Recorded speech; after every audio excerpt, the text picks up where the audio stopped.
I've been watching a lot of medical TikToks lately, and it just inspired me to post a video about my own medical issue to maybe spread awareness on it, because even the people in the medical field aren't really aware of what my problem is. So I just wanted to spread awareness on it. But when I was in 5th grade, I kind of forgot what age I would have been at, but when I was in 5th grade, I went to my pediatric doctor just for a regular checkup, and every now and then they'll do an EKG on me just to make sure that my heart is doing all right, make sure it's beating correctly. What prompted that EKG was after they were listening to my heart. Sorry for my nose. That's also an ongoing problem, but I don't even know what causes that, but I'll figure that out eventually. But anyways, the doctor was listening to my heart, and he just felt like something was off. So he ordered an EKG same day. Like half hour later, I was in the room getting hooked up.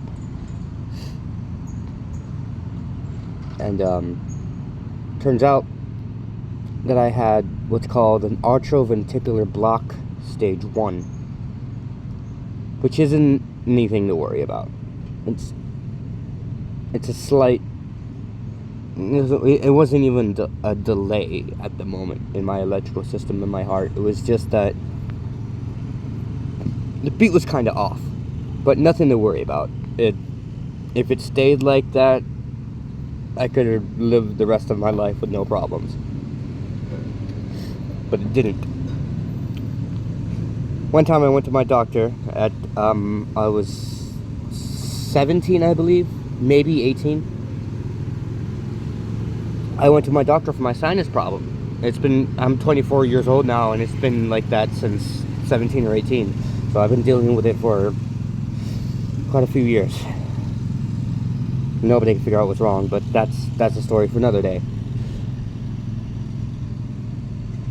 But I went to my doctor, and he gave me Mucinex and told me to take vitamin C supplements. 3,000 milligrams each pill, 3 of them 3 times a day. I thought that was a bit excessive, but I did what my doctor ordered.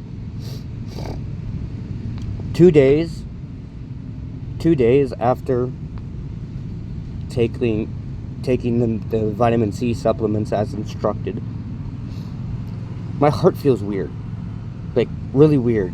It feels, and I wasn't a medical professional. I didn't really know. So to me, it felt like my heart was skipping beats. So I went and I told my dad, it's like, I think I need to go to the hospital. My heart feels real weird. But every time I would stand up to walk into my parents' room to try to show them what's going on, it would stop. It wouldn't do it anymore. But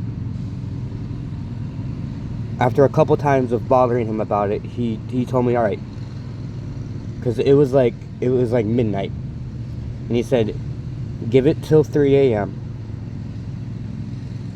and if you still feel like that, I'll take you to the hospital. I was like, okay. I wasn't feeling nauseous or lightheaded or anything, so it wasn't anything of immediate danger. My heart just felt weird. There was no pain or anything. I had no symptoms other than my heart rate felt a bit weird.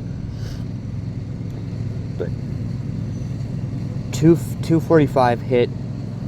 I walked in the room and said, I still feel it. I need to go to the hospital now. I think something's wrong with my heart. Hold up. Okay, sorry. There was a lawnmower going by, and I didn't want that to annoy you guys. and probably caught a little bit of the sound at first, so I apologize. But anyways, I knew something was wrong. It was not beating the way that it was supposed to beat. Again, to me, it felt like it was skipping beats. But like my dad told me, if it skipped a beat, you would know. And I take him on his word for that. But he took me to the hospital. I tell them what's going on. And they hooked me up to the EKG. And they're running tests. They do blood tests. They did a CAT scan. They did the work. Honestly, with what I said was wrong. Sorry, 1 second. Yeah, sorry, it was a lawnmower again. But anyway, going off of what I said, being honest, the EKG probably should have been the first test that they did. But they ended up running the blood test first, then a CAT scan. And then when they didn't find anything on the CAT scan, they did an MRI. And then they did the EKG. And that's when they found out what was wrong. They re-diagnosed me with atrioventricular block stage 2 mobitz 2.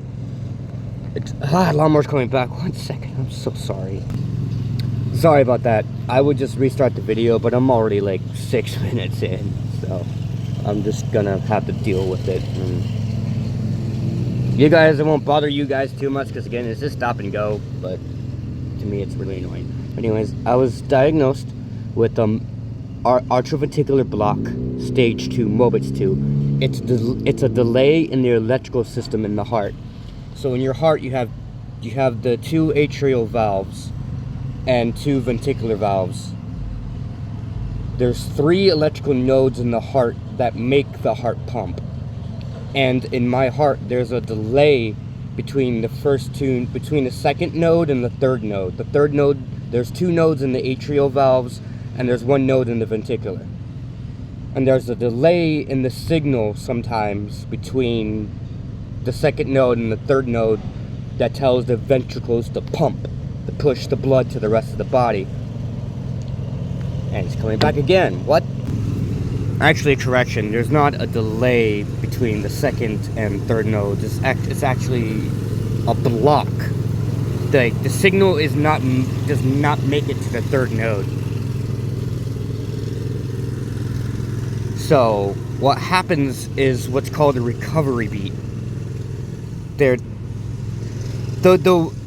pacemaker cells within your heart. That's where, like, the pacemaker machine that you get put in, that's where that gets the name from. It's named after those cells. The cells in your heart called pacemaker cells.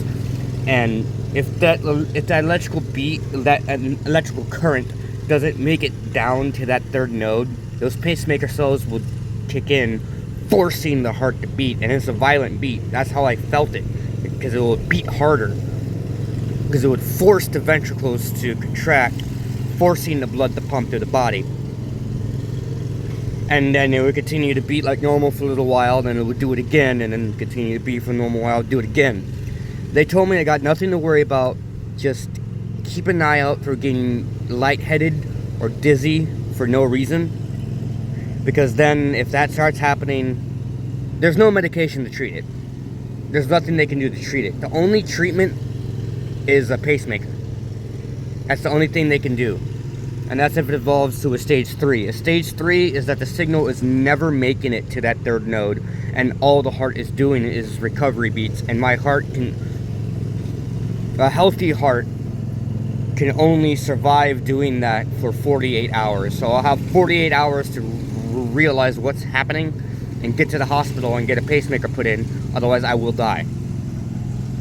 So it can become a very serious problem, but right now, as long as it doesn't get worse, I'm okay. But anyways, I thought I would enlighten people on that problem and share my own personal experience with it. And hope you guys have a nice day, and signing off.